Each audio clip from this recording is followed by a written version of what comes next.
à Conflit de Génération. Mesdames, Messieurs, bonsoir et bienvenue à Conflit de Génération. On est là encore une fois avec la belle équipe. Naïka, comment ça va, Naïka? Ça va bien, merci. Bonsoir. Oui, ça va. Corinne, comment ça va? Oui, bonsoir à tous, ça va bien, merci. Ça va très bien. Valérie, comment ça va? Bonsoir, ça va bien, toi? Ça va toujours bien, même quand ça va mal, ça va bien. Alors, ce soir, je ne sais pas. Ça va être un petit peu difficile. Ça va être un petit peu difficile. C'est un sujet chaud. Existentiel. Est-ce qu'on peut aimer sans être jaloux? Est-ce que l'amour sans la jalousie, ça existe? Est-ce que c'est des sentiments qui marchent de pair? Ou alors, est-ce que, oui, on peut aimer sans être jaloux et aimer vraiment d'amour? Aimer d'amour. Alors, c'est la grande question. On a des expressions comme aimer à mourir, n'est-ce pas? Et on est prêt à mourir pour l'autre, mais est-ce que c'est pour le bien-être de l'autre? Est-ce que c'est pour notre bien-être, notre ego? Qu'est-ce que ça veut dire dans le fond? Hein? Grosse question, Alors, là. Grosse question. Par où commencer? On commence en force, là. Je pense que notre génération a vraiment redéfini la notion, la manière d'aimer, je pense. Humblement soumis. Mais oui, je pense que c'est plus la même chose de nos jours, certaines relations. Puis de plus en plus, je pense qu'on réussit à aimer sans être jaloux. Il y a comme une ouverture peut-être à différentes conceptions de la relation et la conception de la monogamie, là. Des fois, j'ai comme l'impression que la jalousie, c'est comme un moyen, pour l'autre partenaire de savoir quoi que he cares ou que she cares. Donc, tu sais, je pense qu'il y a certains niveaux de jalousie. Il y a une jalousie maladive puis comme excessive parce que c'est comme trop. Mais je pense qu'il y a une jalousie saine, si on veut, où est-ce que, ok, je sais que la personne, elle s'en fout pas de moi, tu sais, elle va quand même continuer à faire des efforts ou comme, you know. Ouais, je dirais dans le même sens que toi, je pense qu'il y a un certain niveau de jalousie qui est souhaitable presque en relation parce que justement si la personne est avec quelqu'un d'autre, on se sent mal à l'aise, comment ça la personne n'est pas avec moi et tout, mais il faut pas que ça aille trop loin et que ça tende vers la possession de l'autre. Là, je pense que c'est là que c'est malsain. Est-ce que aussi quand on est dans une relation, on ne considère pas l'autre comme notre autre moitié? On est la moitié d'une personne et quand on trouve l'autre moitié, on forme la personne parfaite. Plus maintenant. Donc, Non, c'est fini ce temps-là. That was nice. bon. Ça n'existe plus dans notre génération. Ça prend deux personnes pour former un tout. Je pense qu'il y a un mouvement qui veut tout le contraire de ça. Donc, il faut que je sois une personne entière d'abord et la personne avec qui je suis ajoute, mais ne fait pas de moi. Je n'ai pas besoin de quelqu'un pour être une personne complète, en fait. C'est un bonus, c'est pas comme une... c'est un bonus, ça fait pas partie, justement, c'est pas un manque qui vient combler, mais juste un plus. Puis je pense que c'est pour le mieux pour qu'on puisse travailler notre estime de soi avant de pouvoir vivre avec quelqu'un puis prendre soin de quelqu'un. Parce qu'il y a une question à se poser, est-ce que c'est une nouvelle façon de voir les choses? Est-ce que c'est une discipline qu'on s'impose à dire je peux passer, je ne sais pas, un an à l'extérieur de la ville, ne pas voir ma femme, ma blonde, mon chum, et puis je me sens bien, je ne manque de rien, je ne manque pas de voir cette personne à côté de moi, de toucher cette personne. Et il n'y a aucun besoin, n'est-ce pas, de voir cette personne-là. Est-ce que je me l'impose, cette discipline, ou est-ce que ça vient naturellement? Je pense pas que c'est par choix. On dirait pas que les gens font les relations de longue distance. Je pense pas que c'est par choix. C'est comme les aléas de la vie qui font en sorte que tu dois faire avec, puis tu dois assumer les conséquences là, de vivre loin de la personne, puis les sentiments qui viennent avec. Mais je pense que si tout le monde avait le choix, ils vivraient avec la personne Ouais. de leur choix. Ouais. Je pense que ça dépend des circonstances parce que si, admettons, c'est déjà une relation à longue distance, je pense que des fois, on va s'accommoder à cette situation-là. Mais où est-ce que si c'est, on va dire, je sais pas, ça fait 1 an que je suis avec quelqu'un puis il s'en va pour 1 mois quelque part ou trop longtemps, ouais, peut-être que j'aurais besoin que... Mais je pense qu'il y a des, je sais pas, on dirait qu'il y a des gens qui choisissent d'être en couple avec des gens qui sont loin. Comme peut-être moi au Canada. Inconsciemment, mais je sais pas, peut-être moi au Canada, c'est moi un phénomène qu'on connaît parce que bon, nos provinces sont trop loin, anyways. Mais aux États-Unis, on dirait que c'est quelque chose qui est plus commun. Quelqu'un de New York qui va fréquenter quelqu'un qui est à Miami. Puis genre, c'est correct. Puis parce que le déplacement est plus facile à faire, I guess, entre les deux places, mais ils vivent pas ensemble, ils bâtissent leur relation en étant en distance et c'est plus commun, c'est plus fréquent, c'est plus naturel. Donc, je sais pas si vrai le besoin d'être proche est encore là. Comme avec les applications de rencontres Exact. et tout, ça a comme élargi la piscine de personnes que tu peux date. Donc, c'est comme, finalement, ça ouvre, ça enlève les frontières, puis tu réalises que tu peux date une personne qui vit justement dans une autre province. Parce que j'ai l'impression qu'on détourne encore la question. La théorie est vraiment belle, la théorie. Mais quand on la vit en pratique, ça dépend des sentiments. Qu'est-ce qu'on ressent quand ma blonde part en voyage pendant 1 mois? Est-ce que dès la première journée de l'absence de ma blonde, elle ne me manque pas déjà? Si elle me manque, ça veut dire je suis très attaché à cette personne-là. Et puis ça me la prend, cette personne-là, pas une autre personne. Cette personne-là, ça me la prend. C'est là la véritable question. C'est bien beau d'avoir une théorie en tête et de dire je suis indépendant, je suis indépendante, et puis ça ne me prend pas une personne, une autre moitié de personne pour former ma personnalité est là déjà. Ça c'est en théorie. Mais dans la pratique, qu'est-ce que ça donne? Mais c'est parce que dans ton temps, là, je sais pas s'il y a, tu sais, il y avait moins de moyens de communication, mais de nos jours, si la personne part 1 mois dans un autre pays, ben, tu peux quand même la FaceTime, voir ce qu'elle fait sur Instagram, Snapchat, Facebook, tu peux tout suivre sa vie en temps réel, pratiquement. Tu peux savoir où est-ce qu'elle est exactement géographiquement avec les applications de suivi.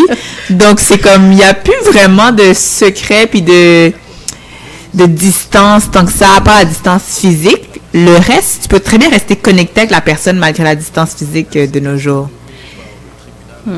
Et vous êtes d'accord avec ça, qu'on peut vivre une relation à distance, qu'on peut donner des becs à distance, n'est-ce pas? Hein? Des bisous,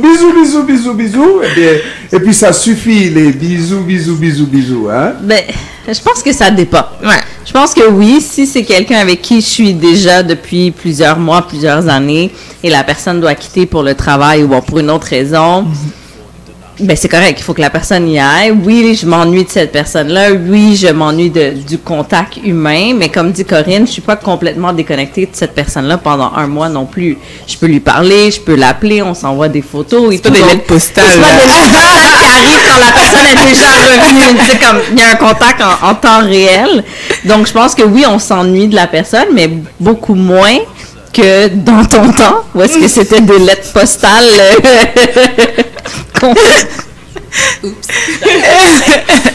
Ouais, mais quand même, je vis dans ce temps ici aussi, je sais, et je peux utiliser tout ce que vous pouvez utiliser, mais ça prend le contact physique, ça prend les petites douceurs de la vie, ça prend ce petit repas bien précis, ça prend les habitudes, n'est-ce pas? Et sinon, ben, la vie devient insupportable, n'est-ce pas? Parce que on est attaché avec une personne, surtout à une personne avec laquelle on vit depuis un certain temps, pas 1 mois. Bon, non. 1 mois, ça a son charme aussi, hein, la nouveauté, n'est-ce pas? Mais les habitudes de longue date, on ne change pas ça du jour au lendemain. Il me semble que non, parce que moi, je voudrais juste voir avec vous, est-ce que on change de programme, hein, on change de programme dans sa tête, on se dit non, on est une personne des années 2020, n'est-ce pas? Et en 2020, on n'est pas dépendant, on est au contraire indépendant, et puis on peut vivre loin de son chum, loin de son époux, son épouse, puis la vie continue. Peut-être c'est parce que en fait, c'est pour ça que de nos jours, c'est plus difficile peut-être d'avoir des relations où est-ce que les gens restent fidèles, parce que c'est si facile de construire d'autres relations, de reconstruire d'autres connexions via Internet. Vu qu'on est loin, il y a comme... Peut-être qu'on se perd un peu justement dans ce monde qui est trop ouvert. Mais je vais prendre un exemple de la vie sans nommer personne. Désolée si la personne se reconnaît. Bref, j'ai un couple d'amis qui ont 3 enfants. Ils sont mariés depuis comme une dizaine d'années. Bref, tout va bien. Mais ils font souvent des longues périodes de temps sans être ensemble. Donc, le mari va partir pendant 1 mois faire de la chasse. Et là, elle est seule avec les 3 enfants, puis elle vit sa vie avec ses 3 enfants. Il revient. Elle part 1 mois dans un spa avec des amis. Elle voyage, elle va voir ses parents. Fait qu'ils font beaucoup de temps séparés.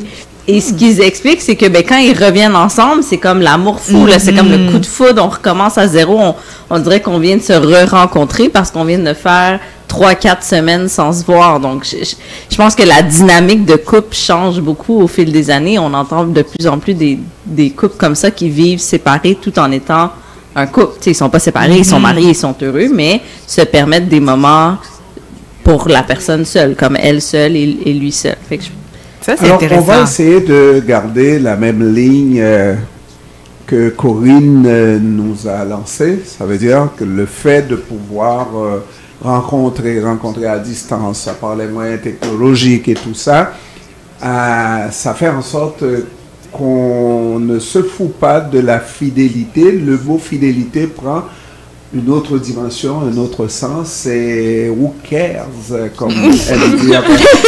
Only live once. Fidélité, qu'est-ce que ça veut dire fidélité?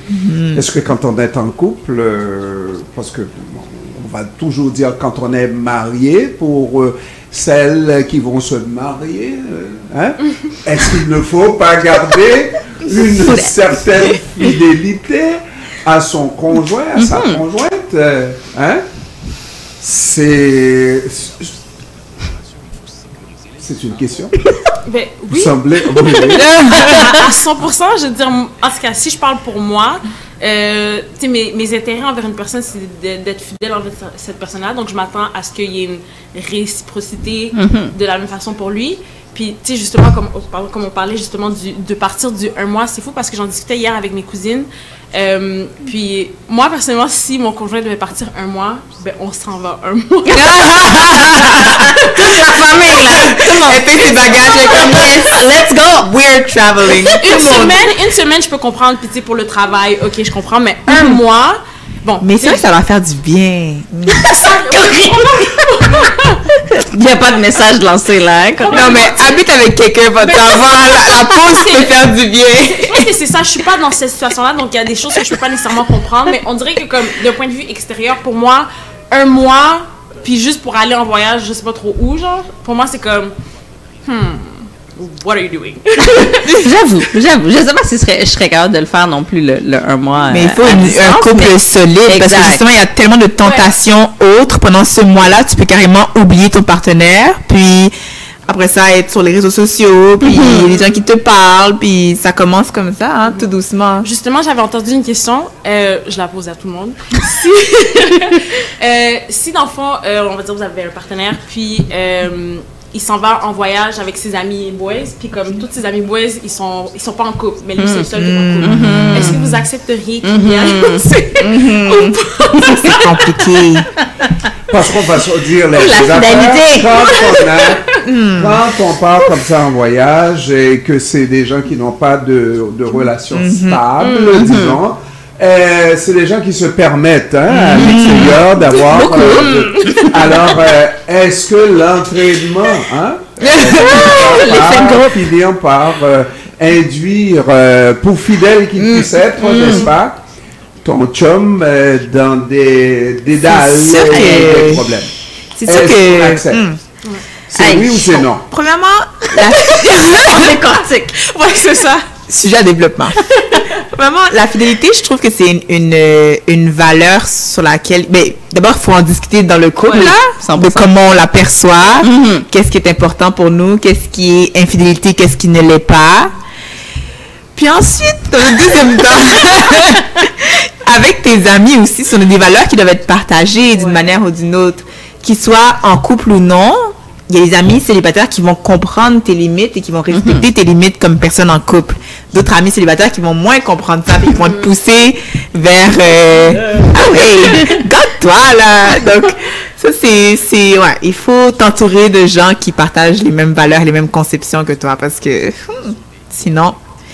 Mais de nos jours, la notion, je pense, de fidélité est comme peut-être différemment vue. Ouais. Un peu vague ou bien juste plus Ouvert. ouverte. Ouais. Ouais. On accepte plus de choses. Ouais. Corinne a posé la question. Mesdames, qu'est-ce qui est infidélité? Grosse question, là. Qu'est-ce qui est infidélité? De nos jours, en plus, il y a tellement de nuances. C'est n'importe quoi. Est-ce que texter une autre fille, c'est infidélité? Est-ce que envoyer un compliment sur Instagram, c'est fidélité? Like une photo en bikini, c'est infidélité?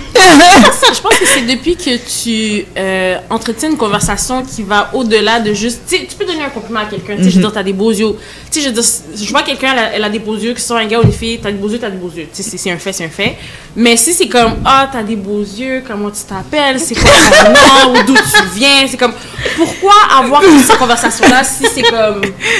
Ça va où, justement? Tu sais, fait que moi, pour moi, c'est juste de pas entertain une conversation qui, comme, qui n'a pas lieu d'être. Je pense que c'est l'intention derrière. Ouais, Tu sais, si tu exact. donnes un compliment pour donner un compliment, ben Exact. tu donnes un compliment pour donner un compliment. Mais si tu as l'intention de creuser, d'apprendre à connaître, comme c'est Ouais. plus que les beaux yeux, là, mais tu Ouais. les beaux yeux t'intéressent, ben là, on a un problème. Exact. Comme là, c'est Ouais. too much. Alors, on dit qu'on peut pécher par action ou par omission. Omission de dire à son chum, voilà ce que j'ai vu, voilà ce que j'ai fait. Hein? Ou action de regarder et de regarder intentionnellement. Exact. Hein? Est-ce qu'on est encore dans ce même pattern? Ouais. C'est comme en droit criminel. Il faut l'intention. Dans un crime, il faut l'intention. C'est super important. Donc, ouais. Est-ce qu'il y a une différence? OK, moi, je vais poser une question aussi. là. Oh, Oui, vas-y. débat. Est-ce qu'il y a une différence pour vous en termes d'infidélité là, entre une erreur d'un soir et quelque chose qui se poursuit à long terme? Là, tu sais, on commence par les beaux yeux. Un récidiviste. Ouais, c'est ça là. ça se Ça poursuit. devient en droit un criminel d'habitude. Un récidiviste, Un ouais. récidiviste, n'est-ce pas? Est-ce qu'on voit ça de la même façon? Maintenant, c'est une question de pardon, tout simplement, Exact. parce que le crime, peut-être Est fait. on ne dira pas la même chose pour quelqu'un qui intentionnellement et qui s'est écarté à la dernière minute. On ne dira pas que c'est la même chose que si le crime avait été consommé. hein. Prémédité là. Par contre, quand c'est fait, et que c'est avoué, on dit une faute avouée est à moitié pardonnée. Ça dépend c'est quoi. Est-ce que je peux pardonner? Mais je pense que, comme tu as dit, si c'est répété sur un long terme, oh non, c'est pire. Mais une fois aussi, c'est suffisant pour que ce soit comme infidélité, selon moi. Je trouve que... Oui, mais c'est infidélité, c'est les conséquences de l'infidélité. Exact. Qu'est-ce qu'on fait? Mais moi, justement, bon, pour revenir à ta question. C'est la question de base. Ok, je trouve qu'il y a comme une station où est-ce que c'est comme du long terme, où est-ce que, ok, je te chasse un peu, puis l'autre, c'est comme, ok, c'est du rapide, là. Mais je trouve que comme pour aller à ce rapide-là, qu'est-ce qu'il t'a fallu, tu sais, elle t'a pas sauté dessus, là. Fait qu'il y a dû avoir un certain charme derrière, je sais pas. Pour moi, c'est comme, ouais. L'intention. Ouais, C'est pas involontaire, tu C'est veux pas dire. C'est ouais, ça. c'est pas Il y a quand même involontaire. un processus de réflexion Ouais, derrière ça. c'est ça. Comme il y a plusieurs étapes qui mènent à l'action. finalement à l'action, à Oui. la consommation ultime. Exact. Donc c'est comme, tu as plusieurs moments où est-ce que tu peux t'arrêter puis Oui. dire, ah, peut-être que je commets une erreur là. Oui. Donc, Oui. ouais. Non seulement ça, mais si, admettons, la personne vient vers moi puis elle vient me l'avouer, je trouve qu'après ça, il y a comme, veut ou pas, il y a une confiance qui vient d'être perdue. Puis on dirait que je veux pas non seulement me mettre dans cette situation-là ou le mettre dans cette situation-là où est-ce que comme j'ai plus confiance puis je doute tout le temps de comme où est-ce que tu t'en vas ou ben je dis pas que je veux faire ça mais comme il y a comme une confiance que je trouve qui risque de pas être retrouvée. Donc pour éviter que comme qu'on se pose plein de questions ou que comme qu'on ait toujours des doutes, je préfère de juste comme Donc même si tu pardonnes, ton estime puis ta confiance dans la relation, c'est comme ils viennent de baisser puis c'est pas vraiment comme réparable, je pense. Ben, en tout cas, difficilement. Très difficile. Non, c'est ça, très difficile. Fait que pour moi, c'est vraiment comme, je te pardonne, mais bonne je vie. quitte. Ouais. Mais pour soi-même, mais comment on se discipline? Hein? On ne peut pas porter des verres fumés tout le temps, là, ou alors mettre sa tête dans le sable. On vit dans le grand monde et il y a des belles, il y a des beaux, il y a des fins, il y en a pour tout et tous les goûts, n'est-ce pas? Est-ce que, oui, je peux comprendre qu'il y a une discipline à avoir, qu'il y a une rectitude, regarder droit devant soi, mais est-ce que de temps en temps on ne peut pas voir ce qui se passe dans le grand monde? Est-ce que ça va me condamner comme si j'étais celui qui péchait tous les jours? C'est des questions. Est-ce que juste le fait de voir une belle femme et sans avoir de relation, sans aller plus loin, mais je ne peux m'empêcher de reconnaître que c'est une belle femme, etc., etc. Est-ce que ça devient un péché au point où je devrais le dire, surtout les Québécois, hein? Oh, ben, je me confesse, chérie, j'ai péché, chérie. Mais non. C'est pas vrai. Mais oui, c'est comme ça que ça se passe. Les généralisations, là. Oh là là.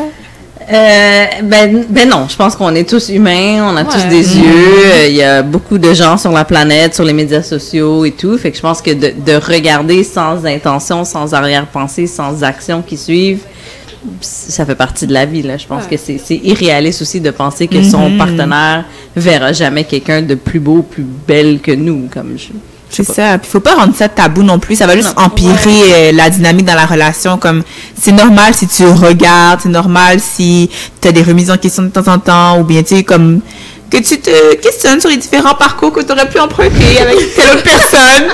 Mais je pense que c'est la vie. Et puis à la fin, c'est un choix être en couple et de rester fidèle. C'est un choix comme constant, quotidien. Donc c'est normal que des fois tu réfléchisses à ce choix, je pense. Alors, à regarder les comportements qu'on peut avoir aussi, avec les médias sociaux, tu es juste à côté avec ton chum et texte, et c'est ça la jalousie, là, de savoir à qui texte ma blonde, ma femme, je suis juste à côté, elle ne me parle pas, elle texte. Est-ce que ça ne suscite pas ce qu'on appelle la jalousie, tout simplement? Parce que, est-ce que j'irai jusqu'au bout pour aller regarder ça c'est il y a des gens problème, qui le font, là. Hein, pour satisfaire cette curiosité, savoir si elle est fidèle, elle me reste fidèle comme elle l'avait promis. Moi, personnellement, là, si je me rends au point où est-ce que je sens le besoin de regarder le téléphone du gars avec qui je suis, c'est fini. Ouais. Ça veut dire qu'il n'y a aucune confiance. Ça veut dire que je pense déjà qu'il a fait quelque chose qu'il a potentiellement pas fait. Et donc, il n'y a rien. Et comme, non, moi, je crois pas. Je sais qu'il y a beaucoup de gens qui font ça, de regarder le téléphone, je veux ton mot de passe, on passe à travers les messages textes, les médias sociaux. Pour moi, c'est comme... Je devrais pouvoir te faire confiance. Je devrais pas avoir besoin de regarder ce que tu fais sur ton téléphone. Comme je comprends pas cette logique, en 100%. Fait. 100%. Puis je pense que ça devrait pas faire partie d'une nouvelle éducation parce que les jeunes ont grandi là-dedans.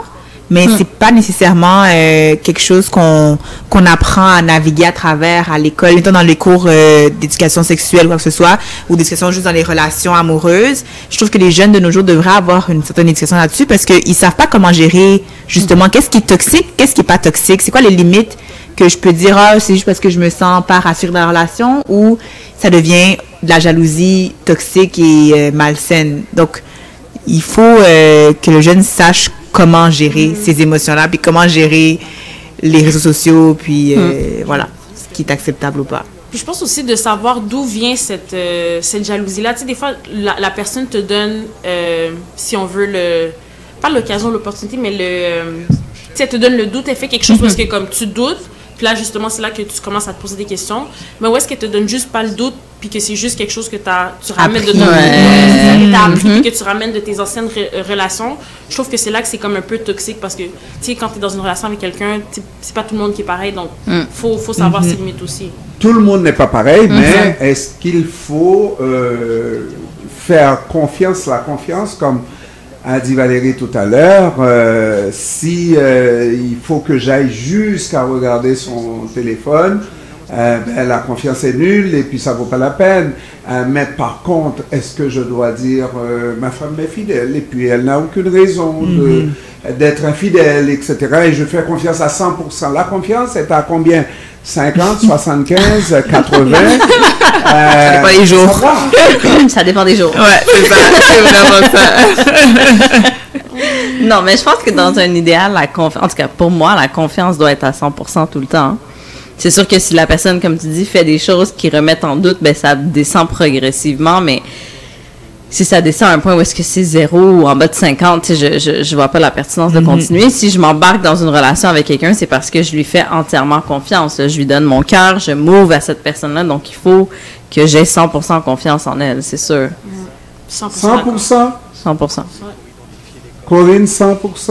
100%, ouais. Si ça descend en bas de 100%, ben, il faut travailler pour la restaurer ou bien rétablir un équilibre. Naïka, 100%?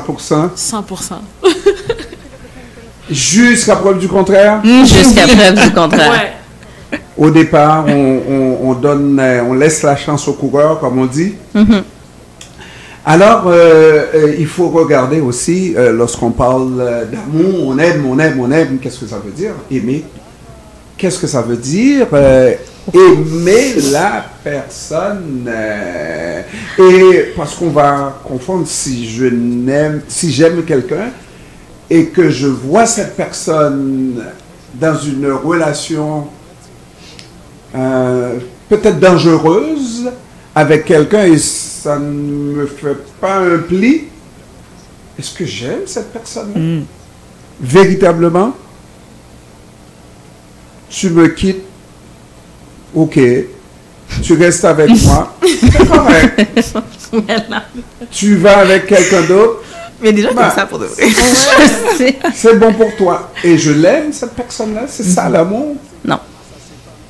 Dans mon entourage, moi, ce que je vois ces temps-ci souvent, c'est que les gens confondent amour et le feeling du dating au début, la chasse, puis qu'on a l'excitation du début, les lunettes roses et tout. Puis ils cherchent beaucoup ça, ils cherchent le début, ils cherchent la passion, les grandes émotions, les grands moments, le stress, l'anticipation avant de se voir. Mais ils cherchent pas tant l'amour calme et paisible et un peu plate, tu sais, la routine. Et tu m'inquiètes. Si tu parles comme ça, tu m'inquiètes. Mais non. Parce que moi j'aime la routine. Non, la routine, c'est après avoir exercé pendant un certain temps. L'avocate qui exerce pendant un certain temps finit par trouver sa routine, n'est-ce pas, et fait les choses routinièrement. Mais à un moment donné, quand ça commence la pratique, il faut la pratiquer, la pratique, là. Non, mais parce qu'il y a des gens qui, s'ils n'ont pas ce feeling d'anticipation, de stress, de passion, ils laissent la personne puis ils passent à autre chose. Puis ils cherchent constamment ça dans chaque relation qu'ils vont entreprendre. On appelle ça une folie. Et par contre, au début de l'émission, on a dit, par exemple, pour des gens qui se donnent un mois de vacances, de congé, congé de femme, congé de... Quand on reprend, ben c'est... Oui, c'est bon. On s'ennuie de la personne. Alors, c'était de faire renaître cette expérience du début. C'est comme faire du neuf avec du vieux ou une vieille. Je ne sais pas. Quelque chose comme ça. Ben, c'est de l'amour avec sûr. Mais ils ont passé à travers la routine, puis l'amour paisible, l'amour calme, avec des grands événements sûrement, puis des grands moments, mais c'est comme ça, la relation. Donc, en vague, pour ceux qui n'ont pas la caméra, c'est ce que je suis en train de faire comme mouvement, mais donc, voilà, ça va pas être toujours un high, là, en montant. Non, je pense que c'est important que ça retombe. Si tu es toujours dans les lunettes roses et puis la folie, la passion, ça peut pas durer 30 ans de mariage, tout ça. Là. À un moment donné, il faut que ça descende. Il faut que ça descende. Donc, il faut qu'on ait cette routine, cette habitude où est-ce que la personne fait partie de ma vie quotidienne sans que ça soit passionné à la folie tous les jours. Là. Puis je pense aussi que... Oui. Non, moi, j'allais rajouter comme quoi qu'aussi, je pense que c'est non seulement ça, justement, du fait comme quoi que, tu sais, dans une relation, tu sais, au premier incident ou whatever, c'est pas de quitter tout de suite la personne, mais aussi, je trouve que c'est de faire constamment des efforts, comme tu dis. Oui, ça va devenir routinier à un moment donné, mais je pense que de ne pas arrêter de faire des efforts, c'est important aussi dans une relation pour raviver la flamme. Et ça s'appelle... investir dans la relation. Investir dans la relation suppose casser la routine, justement. Oui.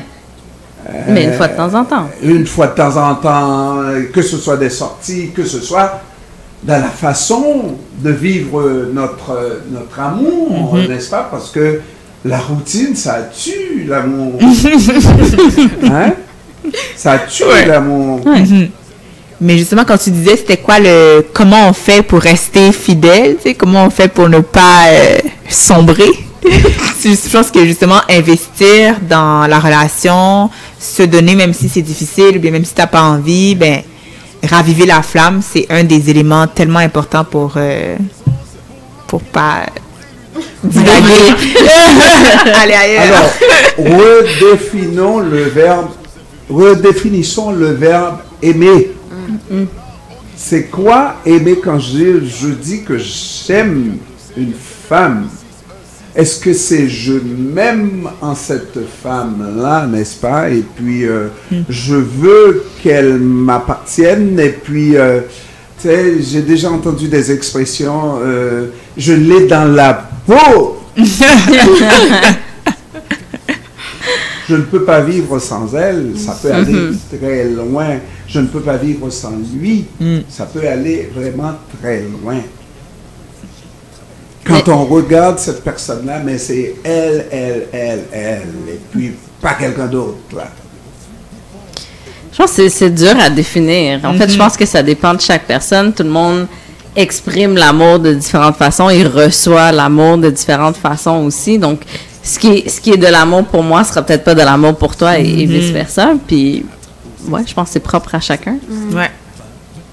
Puis il y a une vision un peu plus comme dans les films là, romantisés, mais il y a une version aussi plus comme rationnelle. Moi, c'est ma version là. Je peux vivre sans toi, mais j'aime bien vivre avec toi. Yes. C'est ça, pour moi, c'est ça, aimer. Est-ce que c'est grave? Arrête de dire ça. Il y a quelqu'un qui va te dire si c'est un problème. C'est à lui de dire. Non. Mais la version de genre, oh mon Dieu, je peux pas respirer sans toi, ça n'a jamais été moi et je sais pas trop avoir. Mais il y a une version d'aimer qui est tout à fait correcte là. Mais je pense qu'avoir cette théorie-là, ça fait en sorte que la personne, sachant qu'on croit que tu pourrais vivre sans elle, je trouve qu'elle fait... En tout cas, je trouve qu'elle est plus portée à faire plus d'efforts de rester là que de juste comme partir. Parce que justement, tu sais, quand la personne est juste trop dépendante, ben, tu sais que peu importe qu'est-ce que je fais, je sais que tu vas être toujours là. Alors que si je fais une faute, ben, je sais que tu risques de partir parce que tu peux vivre sans moi. Exact. Je trouve que c'est une manière de penser rationnelle.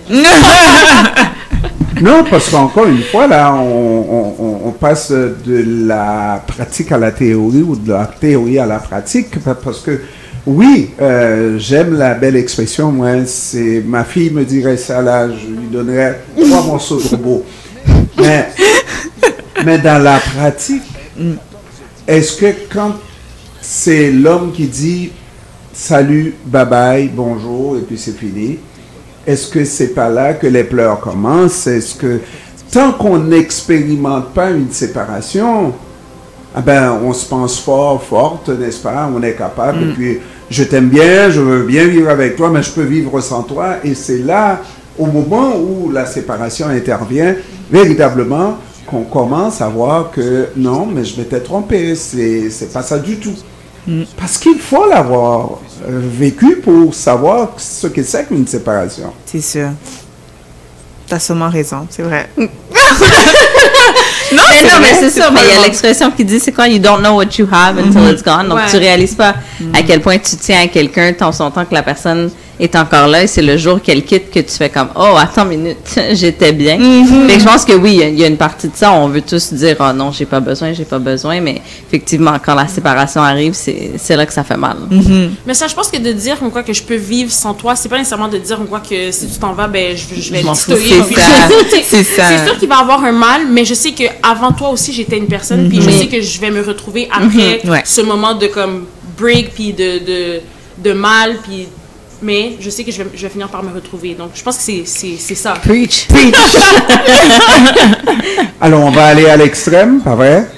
Comme toujours. Let's go, on y va. Les ruptures amènent vraiment des moments extrêmes, peuvent amener, dans certains cas, des personnes qui se suicident après une rupture. Donc, c'est pas des blagues, là. Non. Est-ce qu'on parle d'une personne extrêmement dépendante?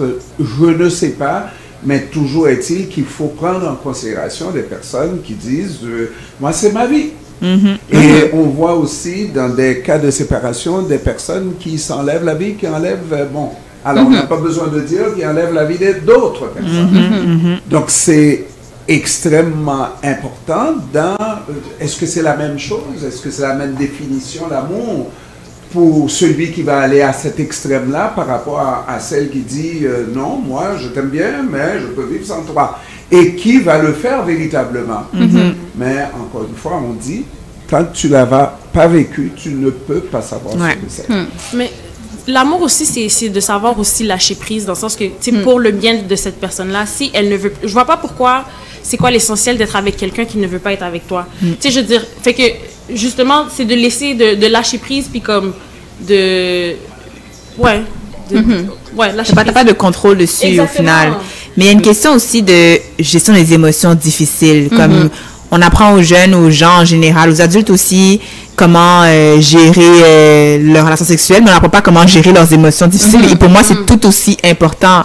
Les émotions après une séparation, là, ça peut tellement mener à tellement de choses. Tu parles de suicide, mais aussi juste un crime en général, ou bien une décompensation totale, là, genre une perte de contrôle, de contact avec la réalité. Donc, il faut apprendre à gérer ces émotions difficiles. Alors, on revient encore, parce que je sais que la deuxième partie, ça va être autre chose, mais dans l'amour, toujours, on travaille à son bien-être, au bien-être de l'autre. C'est une question extrêmement... Quand je fais plaisir à ma femme, ma blonde, à ton chum, etc., est-ce que tu fais plaisir pour te plaire toi-même, aller chercher, comment dirais-je, les instincts les plus, subtils qu'on ne voit pas chez toi-même, mais que tu veux, aduler ou je ne sais quoi? Ou est-ce que c'est l'intérêt de la personne que tu cherches? Quand la personne vit des moments extraordinaires, c'est là que tu vis. Tu respires par cette personne-là. Il y en a qui sont comme ça et qui sont prêts à faire des sacrifices, n'est-ce pas? Énorme! Jusqu'au sacrifice ultime. Il y a des gens dans la salle qui ne sont pas d'accord. Pour les auditeurs qui ne voient pas en ce moment, il y a une objection. Voilà. L'amour n'a pas à être sacrificiel à ce point-là. Roméo et Juliette, là. Ouais, non, c'est too much. C'est ça. Je pense que non, il faut... Dans une relation, il faut avoir le bonheur de l'autre à cœur. Évidemment, c'est pour ça qu'on est avec la personne, c'est pour la rendre heureuse, c'est pour bonifier sa vie et tout, et tout, et tout. Est-ce que j'irais jusqu'à me sacrifier moi pour la personne que j'aime? Bah, ça dépend du sacrifice qui est demandé. Je pense qu'à un certain point, oui, on fait des choses que j'aime pas juste pour faire plaisir à la personne, mais sans aller à l'extrême, là. Non.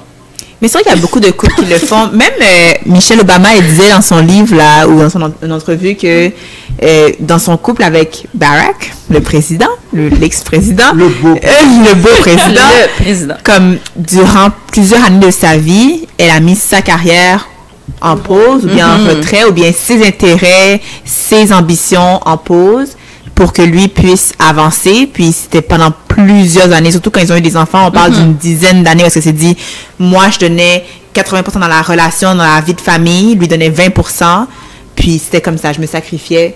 Donc c'est sûr que ça doit arriver, honnêtement, dans certains couples. Mais voilà.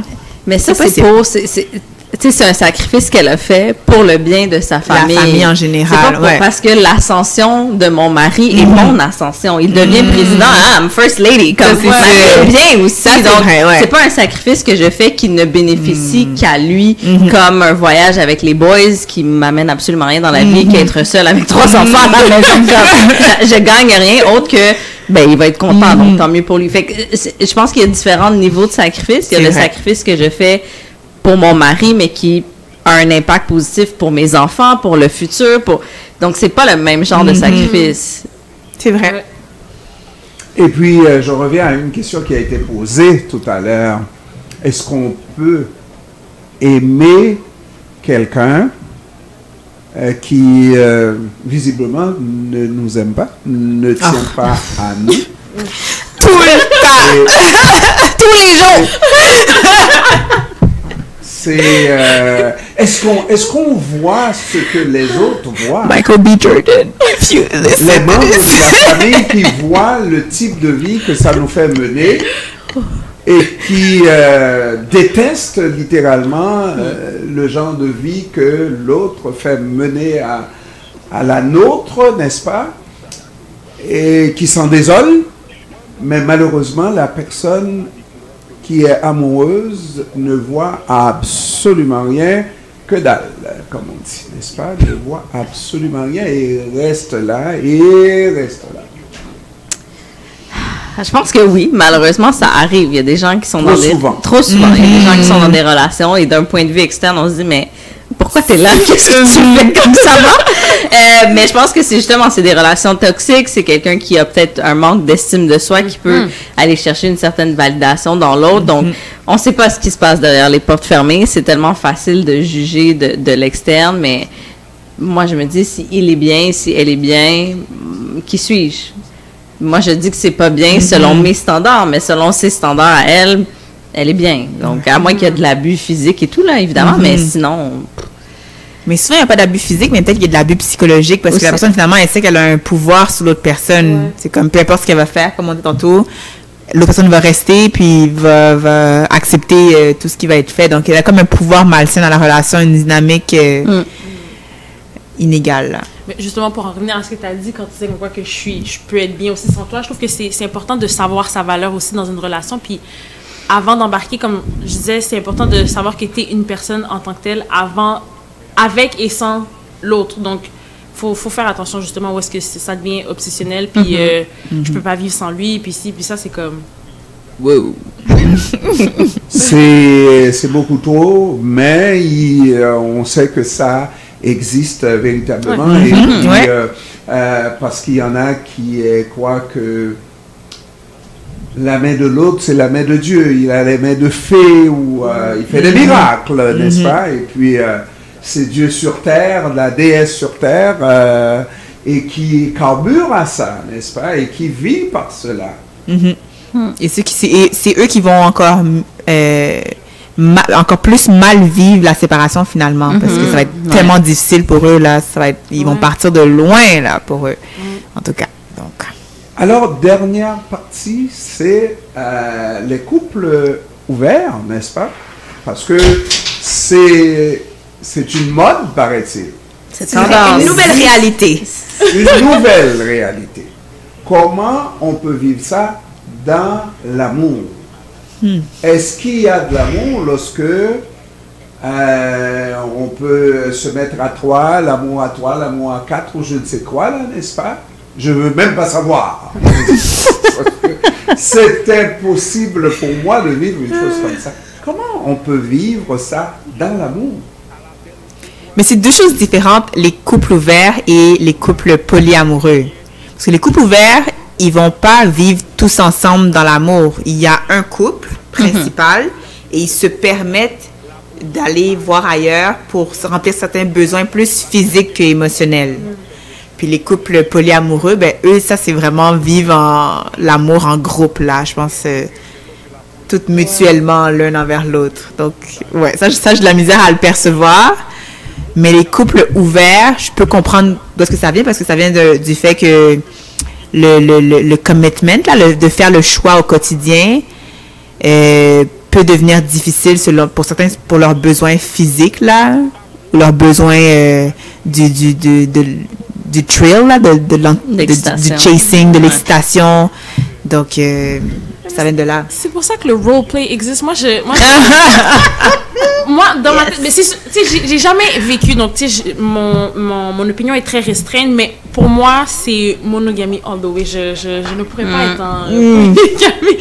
Peut-être comme, justement, tu sais, des fois, il y a des couples, tu sais, ça fait 30 ans qu'ils sont ensemble, bon, tu sais, ils ont eu leurs enfants, puis là, tu sais, la routine embarque, puis il faut comme avoir une discussion de, est-ce qu'on reste ensemble, mais on va voir un peu. Puis eux, ils ont sûrement tout essayé déjà, tu sais, ils ont essayé le roleplay, ils ont essayé la lingerie, toute l'équipe. C'est pour ça que je me dis, tu sais, je l'ai pas vécu, donc peut-être qu'à un certain point, peut-être que, justement, ça va être ça, mais pour moi, dans ma tête, présentement, c'est vraiment, on est deux till we die. Donc, dans ce type de couple-là, on reste ensemble pour des raisons économiques? Ben oui. Mais non, mais il y a des raisons. Il y a des raisons aussi. On a des dettes. Mais il y a des. Oui. Ça coûte cher. Mais c'est vrai, en plus, ça coûte vraiment cher. Et comme, oui, il y a un partenariat économique là qui s'est fait là au fil des 30 dernières années. Comme ton patrimoine dépend de mon patrimoine. Donc, mais je pense qu'il y a des émotions aussi là-dedans. Je pense qu'il y a de l'amour quand même. Comme on peut être en couple ouvert et s'aimer quand même, c'est juste que... Explique-moi ça, Corinne. Je sais pas. Moi, c'est théoriquement tout ça. C'est en théorie. Les gens qui le font disent qu'ils s'aiment de l'amour réel. Puis qui veulent juste compléter leur vie de couple. Compléter? Oui, assaisonner. Agrémenter leur vie de couple, mais c'est pas qu'ils s'aiment moins. C'est ce qu'ils disent. On les connaît pas. Donc, en réalité, est-ce que c'est respectueux? Est-ce qu'on va considérer ça? Parce qu'il y a des gens qui vivent des relations extra-conjugales, n'est-ce pas? Et toujours, comment je pourrais dire, dans la méconnaissance de l'autre. Qu'est-ce qui est plus respectueux? C'est d'aller et de dire, chérie, bon, voilà, nos relations, notre situation est telle, et moi j'ai tel besoin que tu n'as pas, je peux aller chercher ça dans le panier de l'autre, et puis toi, tu peux toujours cueillir là où tu veux. Est-ce que c'est ça, le respect? Est-ce que c'est ça? Mais je pense que c'est plus respectueux, effectivement, puis parce que tu as le consentement de l'autre personne.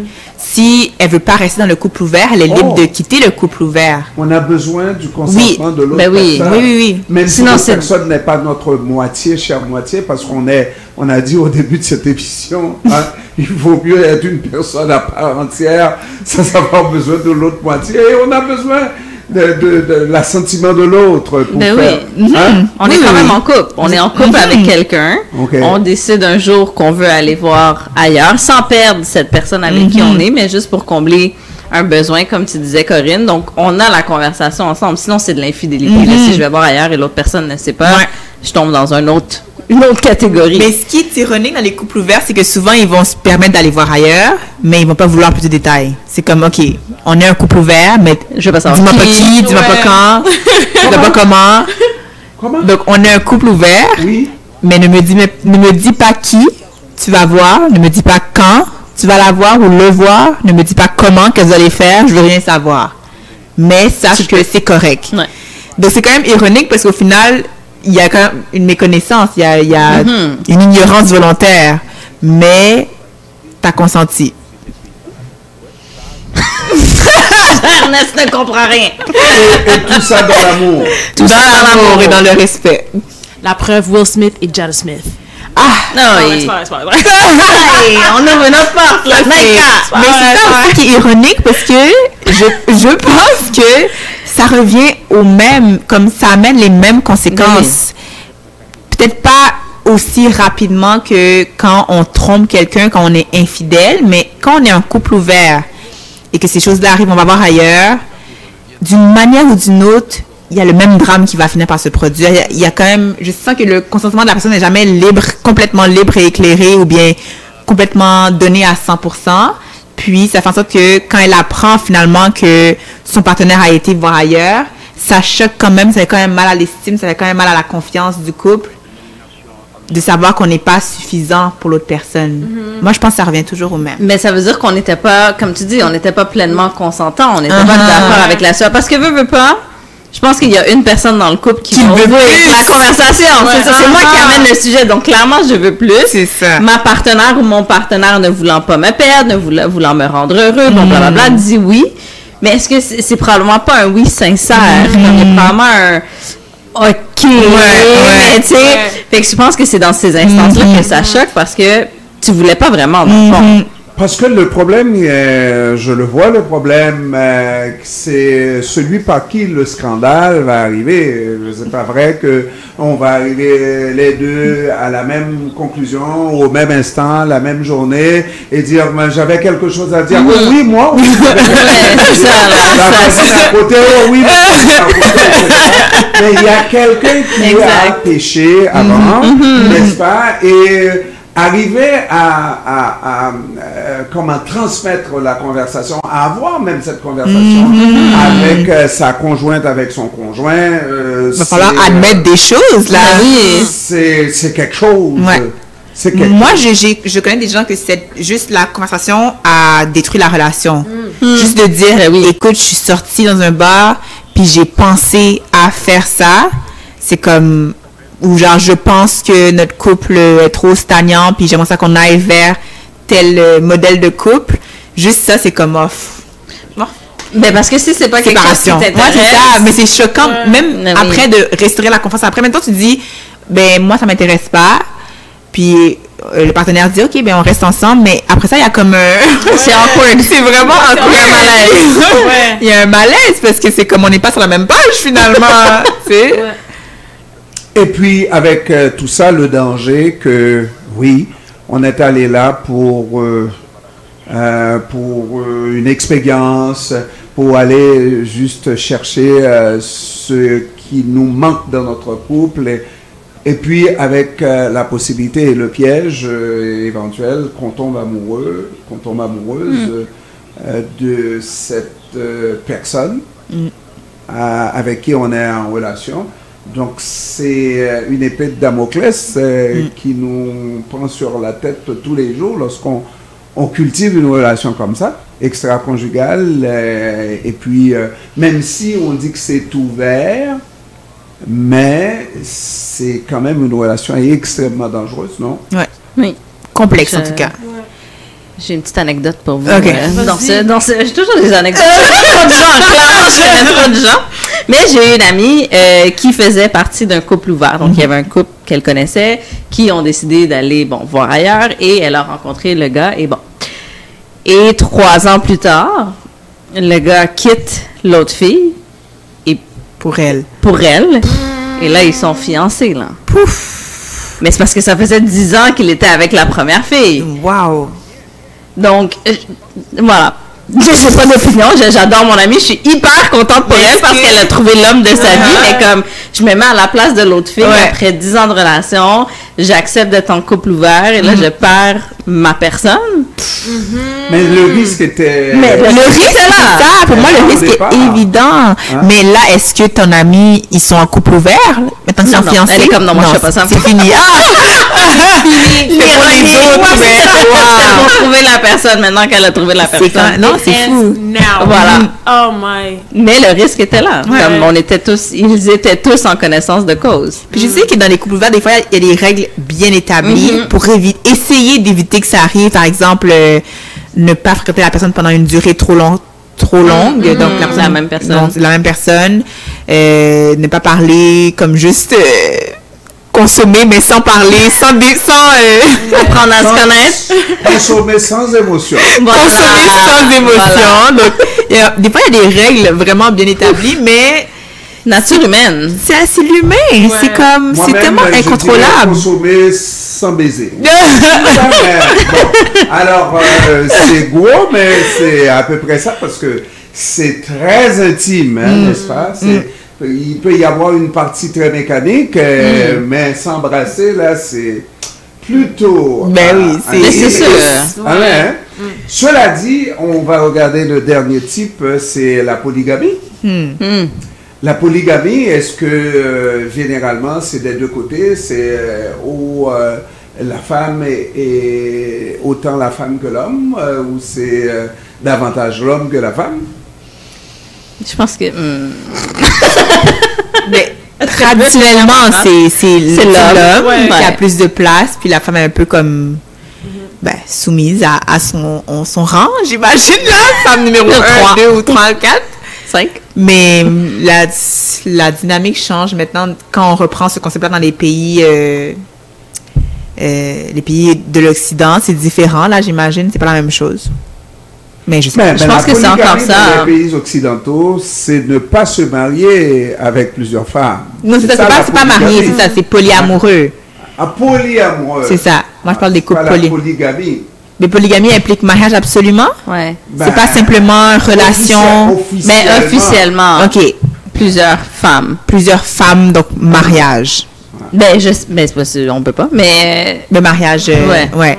Mais moi, je parle de polyamoureux sans mariage, mais quand même en relation avec plusieurs femmes ou plusieurs personnes. Ouais. Ça existe? Ça existe. J'ai une autre anecdote. J'ai trop d'anecdotes, mais oui, pour défaire le traditionnel homme avec 8 femmes, là, je connais une fille qui a un mari, donc qui est officiellement mariée à un homme. Elle a un chum et elle a un amant. Tout le monde se connaît. OK. Tout le monde sait que l'autre existe. Les 3 hommes sont amis, vont prendre un verre ensemble et relaxent. Et donc, elle vit avec son mari dans la maison, mais... Elle voit son chum. Elle voit son chum et son amant sur une base régulière. Et tout le monde est heureux, tout le monde est content. Et là, encore la belle question.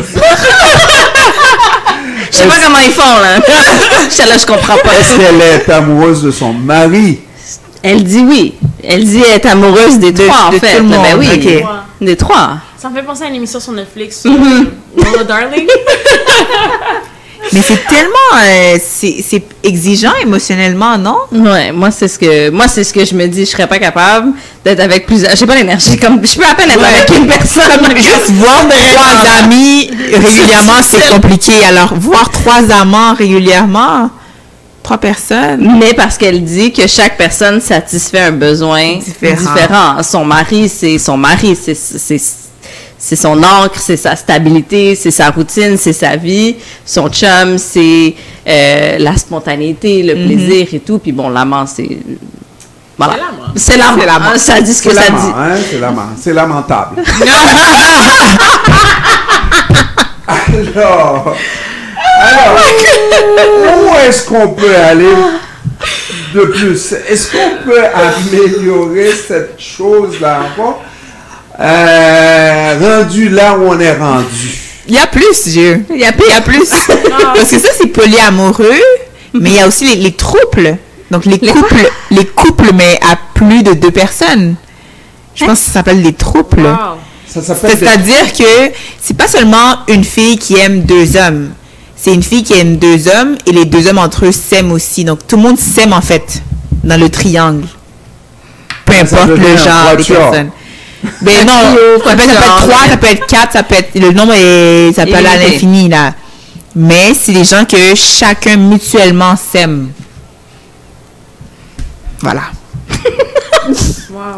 Tout le monde va se coucher moins niaiseux ce soir. Écoute, quelque chose aujourd'hui, ça c'est... Non, mais c'est une vraie réalité, là. Non, mais de plus en plus commune. Je trouve parce que je trouve que en tout cas, je sais pas si vous avez vu ça dans les réseaux, mais je trouve qu'il y a un discours très red pill, justement, des hommes alpha, puis que moi j'ai le droit de cheat, mais toi t'as pas le droit, ce genre de choses-là, puis qu'ils expliquent comme quoi que cheat pour un homme c'est différent que pour une femme, puis blablabla. Mais en me racontant tout ça, je trouve que ça déconstruit tout ce que tu dis, c'est comme, hein. C'est peut-être rafraîchissant même comme réalité. C'est comme, on peut tous être égaux dans la relation. Il n'y a pas de dynamique de pouvoir, de domination, de moi qui contrôle mes amants ou moi qui contrôle mes femmes. C'est comme, on s'aime tous égal dans la relation et on est un groupe. Wow. Et on vit notre relation ensemble. Ah, c'est incroyable. Alors, donc, si on est rendu là, en 2023, en 2030, en 2050, où est-ce qu'on sera rendu? Est-ce qu'on peut aller plus loin? Je ne pense pas. Les gens vont trouver. Non, les gens vont trouver. C'est sûr. Et lorsqu'on regarde ce monde-là, est-ce qu'on applaudit? Est-ce qu'on dit chacun sa vie? Ou est-ce que ça nous indiffère? Mais c'est un monde qui tourne autour de nous. Hein, c'est nos amis, des connaissances, n'est-ce pas? Est-ce que ça ne nous touche pas vraiment? Moi, je pense pas. Non? Non, moi, je dis vivre. Pas d'état d'âme, vous n'avez pas d'état d'âme. Vivre et laisser vivre, c'est ça qu'on dit? Comme, ça te plaît. Si toi, t'es bien, moi, je suis comme... Si la personne est bien, qu'on sait qu'il n'y a pas d'abus, qu'il n'y a pas de maltraitance ou quoi que ce soit, la personne est bien là-dedans, c'est son choix qu'elle a fait, ben... Tout à vas-y, fait. sois heureuse, sois heureux. Mais question, justement, ayant des enfants, c'est quoi la dynamique de relation, comme qu'est-ce qui est enseigné à l'enfant, ou comme, je sais pas, comment l'enfant voit que, je sais pas. Ouais. Comment l'enfant navigue à ça? Ma mère, elle a un mari, elle a un père, chum. mais j'ai comme un beau-père, puis un autre beau-père, ou c'est comme, je sais pas, Moi, je sais que les couples homosexuels ont une très bonne réponse lorsqu'on leur dit, surtout ceux qui veulent avoir des enfants, couple homosexuel avec des enfants, et puis on leur dit, c'est le modèle que vous allez transmettre. Ils disent non, wow, mes parents n'étaient pas homosexuels. Un homme et une femme comme père et mère, et puis moi je suis homosexuel, donc c'est ça. Mais il reste que c'est des questions qui nous touchent, n'est-ce pas? Qui nous touchent directement, c'est à se demander, parce que moi je connais quelqu'un qui a un chien qui s'appelle Taco. Si Taco venait à présenter à coucher avec plusieurs, ça serait, hey Taco, là, tu ne ferais pas ça, un chien, n'est-ce pas? Mais, sans commentaire. Oh là là. Et on se comprend, sans commentaire. Taco est libre de faire ce qu'il veut. Il a le droit, hein? Aucun jugement. Merci Valérie. Merci. Merci Corinne. Merci. Merci Naïka. Merci. Merci Dominique. Merci à vous tous, mesdames, messieurs. Merci. On se retrouve la prochaine fois pour une autre édition de conflits. Est-ce qu'on a eu des conflits aujourd'hui? Un petit peu. Un petit peu. En tout cas, on a appris beaucoup. Oh oui, définitivement. Mais surtout de toi. On était à l'école de Corinne. Merci. Au revoir. Merci. À la prochaine.